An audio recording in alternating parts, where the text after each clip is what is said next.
প্রধানমন্ত্রী তারেক জিয়া সাহেব বর্তমানে আমাদের বাংলাদেশের প্রধানমন্ত্রী, কিন্তু আগে সেই তারেক জিয়া নাই। তারেক জিয়া সরাসরি প্রধানমন্ত্রী নেওয়ার পরে সে একটা প্রতিবাদ করেছে।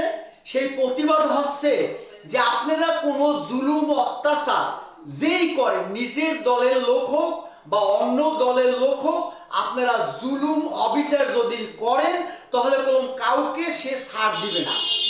এবং বিএনপির যারা দলীয় লোক আছে তারাই কলম চায় যে প্রতিশোধগুলো নেবে।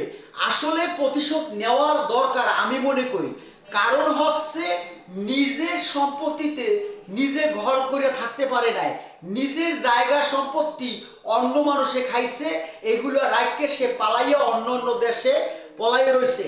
এবং কেস মামলা হামলা এগুলো তো একটার পরে একটা চলছে। কিন্তু প্রধানমন্ত্রী তারেক জিয়া চায় যে আপনারা কোনো প্রতিশোধ নেওয়ার দরকার নাই। তার নিজের মুখের কথা তারেক জিয়া নিজে বলছে যে দেখেন, তার নিজের ভাই মৃত্যুবরণ করেছে, তাকে কোনো মাটি দিতে বাংলাদেশে আসতে পারে নাই। নিজের মা অসুস্থ থাকাকালীন অবস্থায় সে কথা বলতে পারে, সেই অবস্থায় কলম তারেক জিয়া আমাদের বাংলাদেশে মাটিতে আসতে পারে নাই। এখনো যদি আওয়ামী লীগ সরকার এখনো যদি ক্ষমতায় থাকতো তাহলে কলম আপনার বিএনপি কখনো ক্ষমতায় আসতে পারতো না। কারণ হচ্ছে যে আসলে বিএনপির মেরুদণ্ড তারা ভাঙ্গে দিছিল মহান আল্লাহ পাক রব্বিল আলামিন স্ব-ইচ্ছায় বিএনপি জামাতকে আবার পুনরায় ক্ষমতা এনে দিয়েছে।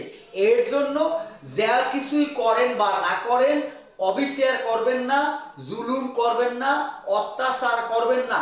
কারণ হচ্ছে পৃথিবীর সুখ শান্তি ক্ষণিকের জন্য।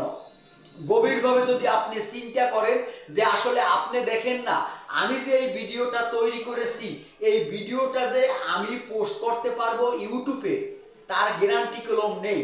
এমএস মনি 2 চ্যানেলটিকে সাবস্ক্রাইব করে দিয়া অবশ্যই আপনারা আমার পাশে থাকবেন।